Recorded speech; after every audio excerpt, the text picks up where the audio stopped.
இன்றைக்கி வெண்டைக்காய் பொரியல் எப்படி பண்ணுறதுன்னு பார்ப்போம். இது வந்து ரொம்ப சிம்பிளாக ஈஸியாக பிகினர்ஸ்க்கான வெண்டைக்காய் பொரியல் ரெசிபி. ரொம்ப டேஸ்ட்டாகவும் இருக்கும். வாங்க வீடியோக்குள்ளே போகலாம். நான் 2 காஞ்ச மிளகா, ஒரு மீடியம் சைஸ் வெங்காயத்தை பொடியாக நறுக்கி வச்சுருக்கேன். கொஞ்சம் கொத்தமல்லி அண்ட் ஒரு 5 பல் பூண்டை வந்து நான் நல்லா நசுக்கி வச்சுருக்கேன். ஃப்ரெஷ்ஷான வெண்டைக்காய் வந்து நல்லா பொடியாக கட் பண்ணி வச்சுருக்கேன். வெண்டைக்காய் வந்து எப்பவுமே பிசு பிசுன்னு இருக்கும். ஸோ அது ஃபஸ்ட்டு போகிறதுக்காக நம்ம என்ன பண்ணலாம்னா, கொஞ்சம் கடலெண்ணெய் எடுத்து கொஞ்சமாக ஒரு 2 டேபிள் ஸ்பூன் கடலெண்ணெயில் பொடியாக நறுக்கி வச்சுருக்கிற வெண்டைக்காவை போட்டு நல்லா ஃப்ரை பண்ணலாம். இதில் தேவைக்கான சால்ட்டு அண்ட் காரத்துக்கு ஏற்ற ஒரு 1/2 டேபிள் ஸ்பூன் வெறும் சில்லி பவுடர் அண்ட் லைட்டாக மஞ்சத்தூள் இதை வந்து நல்லா மிக்ஸ் பண்ணி விட்டுக்கலாம். இது ஆஃப் குக் பண்ணால் போதும். பிகாஸ் நம்ம திரும்பியும் ஆனியன்லாம் தாளிக்கும் போது, வெங்காயம்லாம் தாளிக்கும் போது நம்ம வந்து திரும்பியும் வெங்காயம் வெண்டைக்காய் வந்து அது கூடயும் போட்டு ஃப்ரை பண்ண போகிறோம். பிகாஸ் அந்த ஆனியன் பூண்டோட எசன்ஸ்லாம் இதில் இறங்குறதுக்காக க்ளோஸ் பண்ணி ஒரு 5 மினிட்ஸ் லோ ஃப்ளேமில், ஒரு 5 to 10 மினிட்ஸ் அப்பப்போ கிண்டி விட்டுக்கோங்க. லோ ஃப்ளேமில் ஃப்ரை பண்ணி எடுத்துக்கலாம். பாருங்கள், இந்த க்ரீன் இந்த டார்க் க்ரீன் வந்து ஒரு மாதிரி பாசியோட க்ரீன் கலரில் ஷேட் மாறும் அந்த வெண்டைக்காய். ஸோ அந்த ஸ்டைல்ஸில் வந்து நீங்கள் இதை எடுத்து வேறு பிளேட்டில் மாற்றிட்டு இந்த கடாயை நான் வெங்காயம் தாளிச்சிப்பேன். இப்போ ஒரு டேபிள் ஸ்பூன் சன்ஃப்ளவர் ஆயில் ஊற்றிக்கிறேன். ஒரு டேபிள் ஸ்பூன் தான் ஊற்றுறேன். ஏன்னா நம்ம ஆல்ரெடி வெண்டைக்காலையும் எண்ணெய் இருக்குது. ஸோ நிறைய ஆயில் ஆகிடக்கூடாது. நல்லா காஞ்சிச்சு. நான் கடுகு போட்டுக்கிறேன். லோ ஃப்ளேம்லேயே வச்சு செய்யுங்க, இல்லைனா வந்து அடி பிடிச்சிரும். ஏன்னா வெண்டைக்காய் வந்து அது பிசு போகிறது எப்படியும் ஒரு 15 மினிட்ஸ் ஆகும். ஸோ அதனால தான் நான் லோ ஃப்ளேம்லேயே வச்சு சமைச்சிட்ருக்கேன்.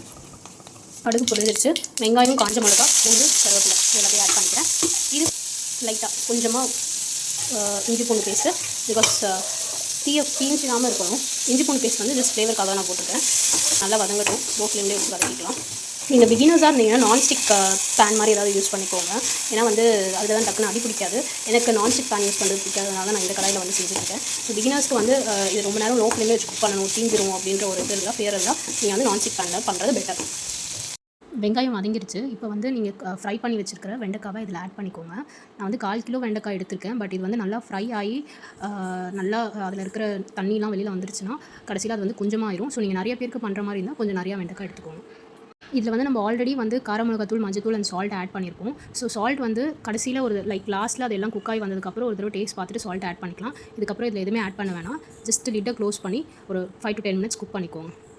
பார்த்துலாம். நான் நடுவில் வந்து கொஞ்சம் 2-3 டைம்ஸ் வந்து கிண்டி விட்டுக்கிட்டேன் அடி பிடிக்காமல் இருக்கிறதுக்காக. ஸோ நீங்களும் அதே ஃபாலோ பண்ணுங்கள்.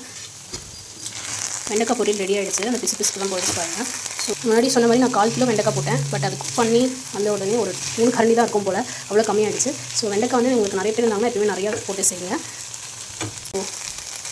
ஸோ சாப்பிட்டு பார்த்துட்டு ட்ரை பண்ணி சாப்பிட்டு பார்த்துட்டு உங்களுக்கு இந்த வீடியோ யூஸ்ஃபுல்லாக தான் சப்ஸ்கிரைப் பண்ணுங்கள். தேங்க்யூ, பாய்.